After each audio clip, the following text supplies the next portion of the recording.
1989, 4 to 5 years old. I lived with my mom most of the time. I eventually moved with my mom to a different house and rented an apartment in the middle of town. We then rented another house by the water, and then eventually to a larger 3-bedroom house by the woods. I always got excited when I moved. However, I missed a lot of my old houses as I moved. In this year, though, I am going to focus on the house we lived in the middle of town. This is where I lived at this time. At this time, I visited my dad about once a week. I hated going over to my dad's house and sleeping over. I used to have to sleep in the attic with my sister, and I used to get really scared. It was dark, and when cars went by the house, the headlights used to shine projections of the windows on the wall, and it terrified me. I was unfortunately also under the false impression that my dad wasn't a nice person, which wasn't true, but it was because I was so close to my mom. My stepmom Nancy seemed like a pretty nice person. However, again, there was something about her that didn't make me feel comfortable. She often got nasty when I misbehaved and would yell at me with a sharp tone. I unfortunately remembered Nancy by that when I was young.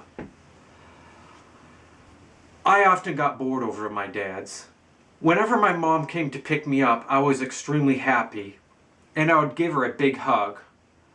I knew I was about to have more fun. Like most kids, I enjoyed having fun. However, the things that interested me were apparently different compared to the interests most other kids my age had. I held on to distinct interests or obsessions. Right now, at this time, I was really interested in trains and power lines. Every day, I hoped and hoped I would see a train. Whenever I saw a train, I got very excited. I don't know exactly why I loved them, but there was something incredible about them.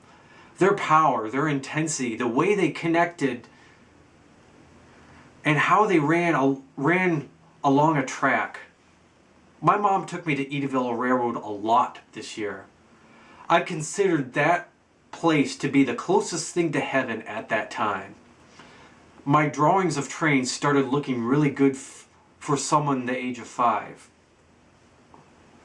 My interest in power lines grew a lot more too at that time. Even though the insulators used to scare me and I feared to see one up close at that time, I still increasingly liked them. I still increasingly liked power lines in general. My growing interest in power lines was like being friends with a line, and I was trying to tame it. I continued to draw pictures of power lines in their substations. I drew them very fast. People didn't really know why I drew them, and often told me not to. They told me to draw things like sailboats, dogs, and cats. But when I drew power lines, I always loved drawing them. Whenever I looked at certain things that used to scare me a lot, such as insulators on power lines, I would experience an intense feeling. Whenever I felt this feeling, my whole body would feel like a huge blanket of yellow dots that would cover my body, starting from my head. This feeling used to terrify me, and I would often scream and cry. Other things used to give me this feeling too. This included other things used to cause this dot sensation too. Not just insulators, but also fluorescent lights, street lights, lightning, things that shaped like rings. I don't have no idea why that used to scare me, but things that shaped like rings, and really beautiful, vibrant sunsets. I used to get terrified of seeing insulators up close, though, the most. I believed if I saw an insulator up close, the image would embed in my mind, and I would feel this odd wave of energy, and I would feel that odd dotty sensation of energy go through my body, and it would go on forever, because I believed I wouldn't be able to get that image out of my head. I drew trains and power lines everywhere. Trains and power lines were the only thing I drew at the time. I drew them on the walls, on my mom's car seats, and even inside my mom's books. If I drew something and realized it didn't look good, like I'd make a mistake, I would scribble the drawing really hard, and the pen would literally penetrate through all the pages. I used to misbehave a lot, and my mom would have a hard time disciplining me. I learned how to swear when I was an early age, when I was 5.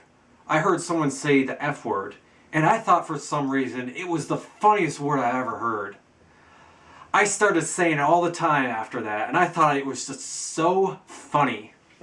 One time I even walked up to a group of teenagers on the street.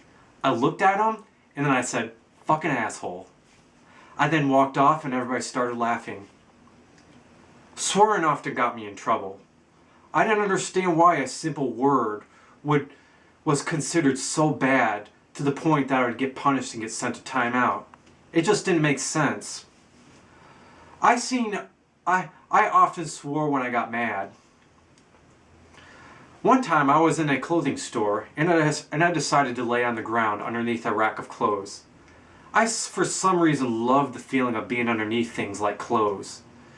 The lady at the store saw me and said, "Sonny, would you mind if you not lay under there?" I then responded with the F word. I said, "Fucking asshole."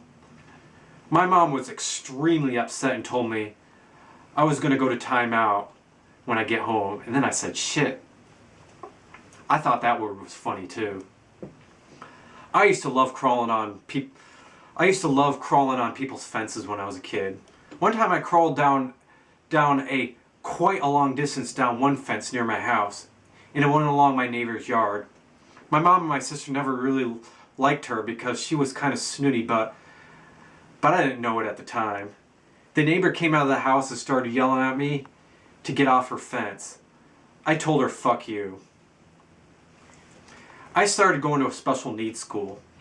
I used to wonder why I went to a different school than my sister did. I felt like I went to a different school because, again, I wasn't good enough and I was different. My lack of self-esteem increasingly caused me to misbehave and get in trouble. I used to hit kids in school when I got mad.